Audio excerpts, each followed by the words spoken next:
Hey guys, let's get more news from Dallas Cowboys, but first don't forget to subscribe to the channel and leave your like. You're special.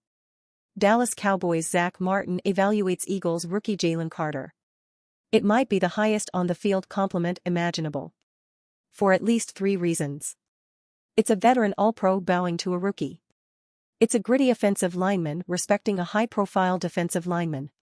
It's a proud member of the Dallas Cowboys seeking out an enemy member of the rival Philadelphia Eagles to deliver flowers. How the bleep did they get you? Zach Martin said to Jalen Carter after Philly beat Dallas in a 28-23 thriller in Week 9. Hey, keep going man, you're gonna be special. You're already special. Sometimes, bitter rivalries must make room for classy behavior.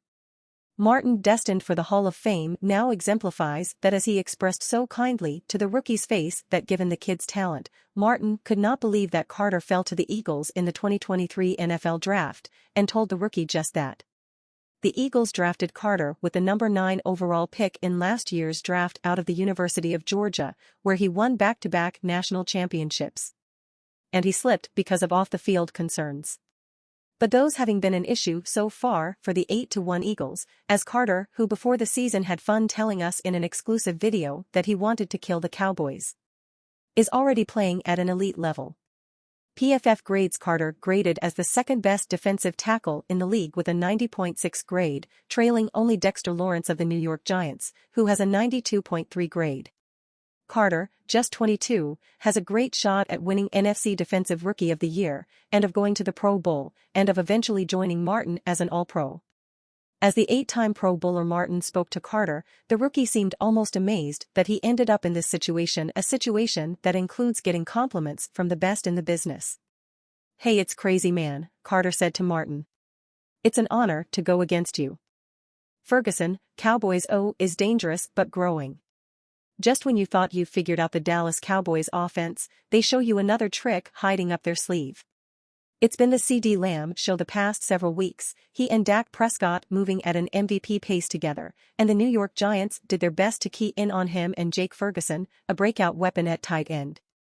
For their troubles, they saw Brandon Cooks have a coming-out party to the tune of 173 receiving yards and a touchdown, while still being unable to bottle up Lamb, who had a record-setting 151 yards with 2 TDs from scrimmage.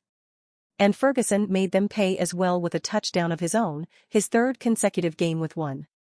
The energy is definitely high, said Ferguson on Wednesday. It just goes back to our preparation and, I think, the stretch that we're in right now, we've just got to take it one game at a time. The young tight end is keen on tying up any loose ends going forward. The next challenge presents itself as a bigger one than what the Giants fielded, with the Carolina Panthers disguising a good defense and 6th-ranked secondary behind a dismal 1-8 record. They have a chance to present very real resistance to the Cowboys' offense, currently one of the most explosive units in the league.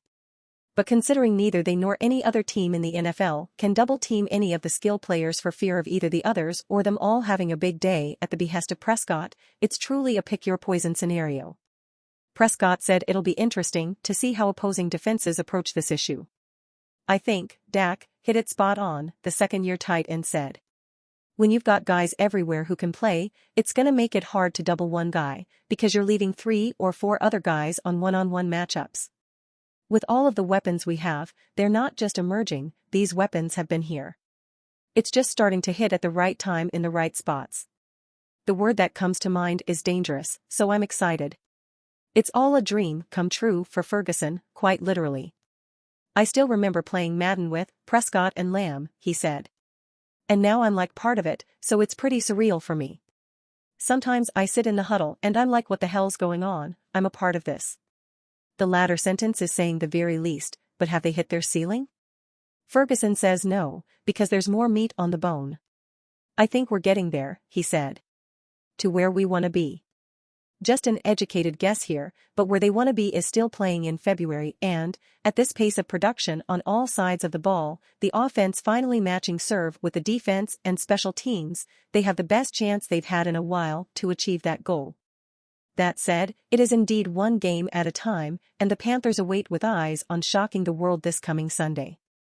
Dallas Cowboys re-signing Kelvin Joseph? Understand the circumstances here. As the Dallas Cowboys prepare to travel to Carolina to take on the Panthers, a former Cowboy suddenly became available. A former second-round pick that was recently traded away is now a free agent after being released by the Miami Dolphins. Kelvin Joseph didn't work out in Miami, but could a reunion with the Cowboys be in the cards?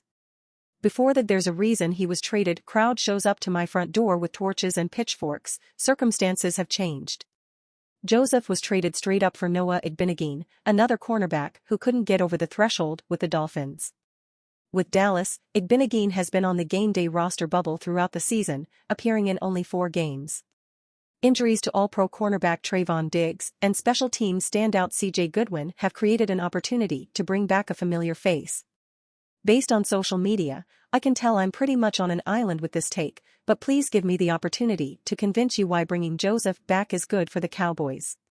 Like I mentioned above, special teams ace C.J. Goodwin suffered an injury that now has him ruled out for the entire season. Goodwin was yet another casualty of the beating that Dallas took at the hands of the San Francisco 49ers. The Cowboys didn't only lose on the scoreboard. They also lost both Goodwin and Leighton Vander Esch for the season. Joseph, who was drafted to be a shutdown cornerback out of the University of Kentucky, never developed into the player the Cowboys hoped he'd be. After 2 years of not cracking into the regular coverage rotation, Joseph seemed to have found a niche in special teams with John Bones Fassel. The duo of Goodwin and Joseph as gunners on the punt and kickoff teams gave Fassel a dynamic duo in kick coverage. At the time it could have been considered a luxury, but now that Goodwin is out for the season, that unit is without both of them.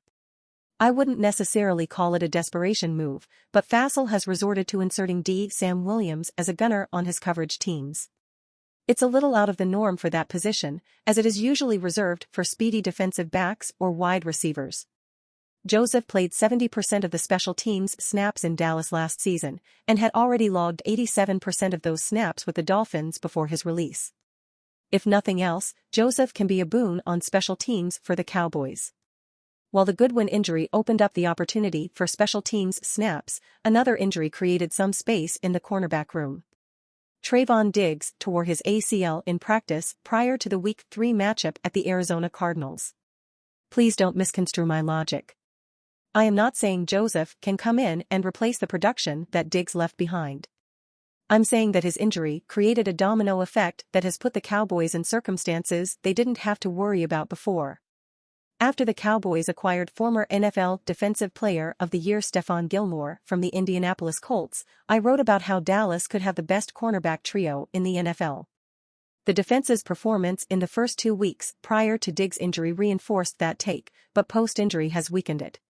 Second-year player Darren Bland, who was originally supposed to see the field primarily as the slot cornerback, was forced to start on the boundary opposite of Gilmore. Bland has been so productive in that role, recording a team-high 5 interceptions, of which he has returned 3 of them for touchdowns. Gilmore has also been solid on the other side, notching 2 interceptions so far this season. After Bland and Gilmore, the depth chart starts to get sketchy. Jordan Lewis, who returned this season from a Lisfranc injury suffered in 2022, has not returned to his usual level of play in the slot.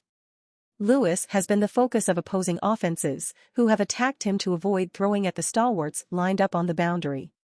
He has allowed completions on 54% of the throws in coverage while giving up 3 touchdowns, a 111.1 passer rating, 70 yards after catch, and just 1 pass defensed in 8 games.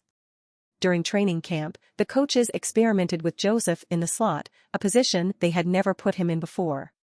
By all accounts, he was playing well, but a logjam at the position, and the need for more depth at outside cornerback is what triggered the trade with Miami.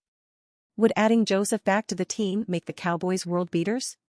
No, but for the reasons mentioned above, plus his familiarity with the defense make it a situation worth kicking the tires on. And you fan, what do you think of the Kelvin Joseph situation? Leave your opinion in the comments.